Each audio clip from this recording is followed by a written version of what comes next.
después de 3 días que anda persiguiendo, que antes de acostarse se bañe, porque lo cual da un elemento además de cierta suciedad mayor que la de Harry el sucio, en cierto sentido, ¿no? Y de una manera de tratar a las mujeres muy realmente como objetos, que es una cosa de las que tiene también todo el rato la película. Una película en este momento yo creo que sería también implanteable el personaje porque es de un políticamente incorrecto. Toda la película es políticamente incorrecta. Bueno, yo lo que creo que le falta a la película es media hora. O sea, que esta película dura 90 minutos y es una película de 2 horas. Las películas de Clint Eastwood y todas estas que hemos visto, y Fuga de Alcatraz, son de 2 horas. Esta es de 1 h 30, como un metraje muy televisivo. ¿Qué es lo que ocurre? Que lleva el ritmo de una película de 2 horas. Empieza con una secuencia de títulos estupenda, luego se va a Nueva York, tiene una conversación en un despacho, conoce a la chica, va con ella, va a su casa y de repente dice, oye, llevamos aquí como 25 minutos y ¿qué hacemos? Y ¡pum! Y se precipita la película en una acción policial. Y otra vez vuelve a remansarse en otro. Y entonces lo que le falta es media hora de historia, incluso de guión. si se hubiese trabajado el guión, a lo mejor la película hubiera debido acabar en Arizona, otra vez en Mojave. A ver si este personaje ha aprendido algo en Nueva York, como un poco pintorescamente se deduce que le ofrece un cigarrillo, cosa que no había hecho antes el personaje, y que la otra agita la mano. Ahí da la sensación que pretenden decir que se ha humanizado un poco, lo cual resulta un poco muy retórico. Un poco grotesco, además. O sea, eso que le dé el cigarrillo cuando ya has visto cómo se comporta él habitualmente. Es blanquear el personaje, ¿cierto? Sí, porque, además de una forma ridícula un poco, ¿no? Sí, porque el viaje de Eastwood no acaba siendo un viaje iniciático, no le cambia nada prácticamente al personaje, no adquiere ningún tipo de conocimiento. ¿Pero de qué? ¿De Mazi psicodelia, quizás? No, al contrario, le falta media hora para tener el recorrido de una buena película. El problema está en que tuvieron que rodar la película en una fecha determinada y el último guionista que se trajo, Siegel, tuvo que hacerlo en 3 semanas a matacaballo.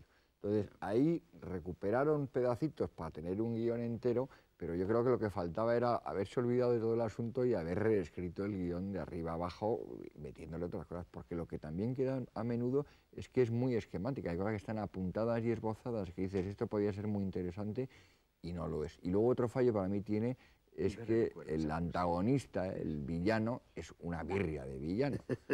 Y eso lo exigía tú comparas, por ejemplo, con Madigan, en el que el malo, que es un malo maniático y todas esas historias, y un tipo como enloquecido, no me acuerdo cómo se llama, Gieras, creo que se llamaba, era un tipo que tenía mucha personalidad y tenía una cierta gracia y comprendías la obsesión de Widmark por intentar recuperar su pistola y tal. En Harry el Sucio también, porque te sale un criminal que es hijo del John Barrymore Jr. de Mientras la ciudad duerme.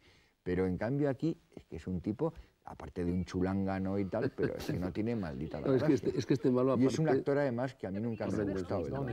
Es que este malo, aparte de ser virrioso, como tú dices, es que además da la sensación de vulnerable, de frágil. Es decir, no es un personaje que pienses tú que está a la altura de Clint Eastwood. Siempre es un... Y luego todos los elementos, que es la trama, en principio, fundamental de la historia, que es la búsqueda y captura de este personaje, son todos como bastante obvios. Es decir, de qué artificios o de qué se busca este hombre para descubrirlo. Todo es elemental. Es como un telefilm. Todo es elemental. Como un telefilm que a veces tiene momentos de película. Hay elementos, efectivamente, hay elementos estupendos y personajes. Es una lástima no haber desarrollado el personaje de Iggy Pop o la madre. Que es Betty Phil, que en los últimos tiempos se convirtió realmente en una hidra, porque ahí en 7 mujeres de Ford, la verdad es que estaba horripilante y antipaticísima. Y este es un personaje que parece de Kazan, de Tennessee Williams, de Edward Albee, incluso el personaje, el decorado. Es mucho más villana y con más fuerza y más personalidad la madre que el niñato, majadero. Es que además, su novia es también mucho más interesante y mucho más intrigante que él. O sea, casi todos los personajes son más interesantes que él. Y además todo es un poco como previsible. Yo creo recordar que cuando la primera vez que Susan Clark le dice a Clint Eastwood lo del fichero, que tiene ahí las fichas con todas estas chicas solteras y tal, sabes que lo va a el espectador más ingenuo ya lo sabe. Cuando vuelves a su casa, pues piensas que es que ha ido con esa intención, y sin embargo hay un plano en que te sugiere que se le está ocurriendo la idea en el momento que se pone a hacer la salsa de los espaguetis. Y dice, pero ¿cómo se le va a ocurrir en este momento. Este señor tiene que estar desde hace mucho tiempo sabiendo que en ese fichero es donde tiene la clave de la búsqueda. Que hay tiempo para todo, para cenar, tomarse los espaguetis y luego llevarse eso, no salir ahí escopetado. Claro, que no, pero vosotros decís la madre, ¿qué me decís de la escena esa en el hotel con el putoncillo ese que llega por allí, con ese inserto de la mano que lo pasa por encima de la colcha? Es un inserto absurdo, hay un plano que entra ella, acaricia, hace un inserto de la mano y es que va a pasar aquí, no pasa absolutamente nada, salvo que al final le va a robar la cartera. Pero ahí está bien utilizado el decorado del hotel, igual que el decorado de la secuencia de la madre. A mí es de las cosas que más me gustan de la película, porque le da un personaje de todos esos personajes de Kazan, de Edward Albee, de Tennessee Williams, de un poco de teatro norteamericano, la madre con un hijo con problemas, con cierto pasado. Cómo comienza la secuencia está muy bien, ella está tumbada en la cama, alguien que no tiene nada que hacer prácticamente, cómo le va describiendo todo lo que le ha ido regalando. Es que la madre define mucho mejor, la madre define mucho mejor al personaje del malo que el propio malo. El espectador tiene más noticia de cómo es el malo a través de la escena de la madre que con él poniendo caras absurdas como está toda la película. Luego hay una película que yo creo que repite Clint Eastwood ya él como director, que es muy parecida, que le mandan llevarse a una chica. Pero será mucho mejor y más interesante, claro. Es un personaje que viene de la Lini Raven, aquí, ¿verdad? Con esta chica con la que estuvo liado, con Sandra Locke. Bueno, entonces se la va a llevar y se da cuenta de que la quieren matar. Y tan inquietante ella, que tiene una cara alarmante, y que esa es una historia que sí que es muchísimo más compleja. De Gauntlet, me parece que es esa. Sí, me parece que sí. Y él se da cuenta de que la van a matar y que hay algo que no está claro y está implicada la policía, hay un problema de corrupción. Ruta suicida, sí. Hay un problema de corrupción en la policía. Entonces esa sí tiene recorrido. Está acercando a toda la policía y su propio jefe es el que lo quiere eliminar. Y ella es la que se da cuenta, además.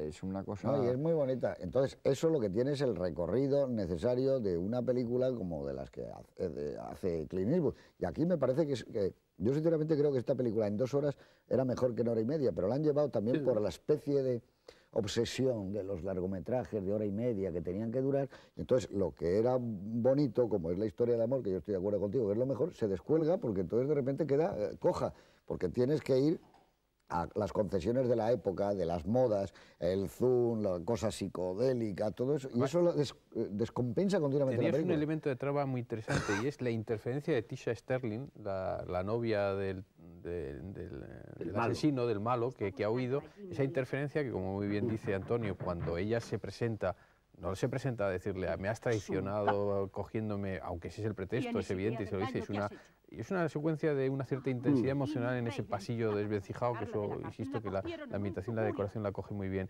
Sigue. Esa interferencia que hubiera provocado un corte o una recuperación después está totalmente desaprovechado, como otras muchas cosas, por lo que dice Miguel, porque no ha habido un trabajo de guión serio, riguroso, para ponerse a entrelazar todo eso y desarrollar historias que hay. Y en teoría, Eduardo, lo tenían, en teoría era estupendo, el arranque es estupendo. Desperdicia otra cosa también. La llegada a Nueva York también. Hay un elemento que está, claro, lo ves, pero que dice que no está desarrollado, que es el elemento de idealismo muy ingenuo del personaje de Susan Clark, que va y le reprocha a ella que por su culpa la han detenido, ha perdido lo de la libertad condicional y la meterán en la cárcel y no sé qué, que luego la ves por ahí tan pancha en su casa alegremente. Pero en el fondo tú la has visto allí, que le ha tendido una trampa, que estaba gozando con que le pegaran una paliza, y dices, en el fondo, pues dice, mátalo, mátalo. Se merecía estar en la cárcel, realmente. Dice, pero tampoco está eso desarrollado. No es una película que se queda siempre como... todo el comienzo de la llegada a Nueva York. La llegada a Nueva York, la presentación de Lily Cobb, la presentación de Susan Clark, que se van a tomar una copa, luego él va a casa de ella, hasta ahí la película va... Y son 45 minutos. Un fenómeno. Y Cobb es otro personaje que también es una lástima. Dices, tienes a Lee J. Cobb y no lo aprovechas suficientemente, porque también es un personaje que al final es como el mismo que los artistas invitados en las películas de televisión. El guest star, ese papel, el ahí, guest star. Ahí en la comisaría... Y está de huésped, realmente. Y es una lástima, claro, tener a Lee J. Cobb y no aprovecharle, haciendo además, pues eso, de policía irlandés de Nueva York, muy veterano y muy sobrio y todas esas historias. La verdad es que era aprovechable y haber hecho un contraste de verdad entre un tipo de policía y otro tipo de policía. Bueno, eso era Madigan. Sí, ahí es el apunte de Madigan, de Brigada. Que Madigan es una película que es así. Es que aquí lo que hay son como apuntes de películas, bueno, de películas posteriores, es decir, en el fondo de esta película yo creo que hay apuntes de detalles, de personajes, de definición de tipos, de tal, que luego yo creo que están mucho mejor desarrollados. Fíjate cómo era el argumento y el guión de Charlie Warwick, era maravilloso. Ese sí que es un guión de una riqueza enorme. Esta película lo que sí tiene, en cierto sentido, es que hay que tener en cuenta que son las primeras películas de Clint Eastwood en la que es el propio productor, se ha convertido súbitamente en una estrella y tiene que convertirse, crear su personalidad. Quiere ciertas cosas. Quiere definirlo y quiere además demostrar que es un actor y no solo una cara impasible como en las películas de Leone, que mataba a diestro y siniestro. Entonces yo creo que ahí hay un intento de ir creando un personaje que aquí no consiguen por diversas circunstancias y que van construyendo poco a poco, y que Jan Harry en Sucio sí que está bien dibujado, y que luego él intenta irlo modificando, porque claramente este es un personaje, si se quiere, trampolín para la carrera de Eastwood, pero es un personaje del que él se va distanciando muy rápidamente a lo largo de su carrera y que lo va incluso corrigiendo y enmendando, y luego los personajes que hace últimamente pues son casi la vertiente diferente, que luego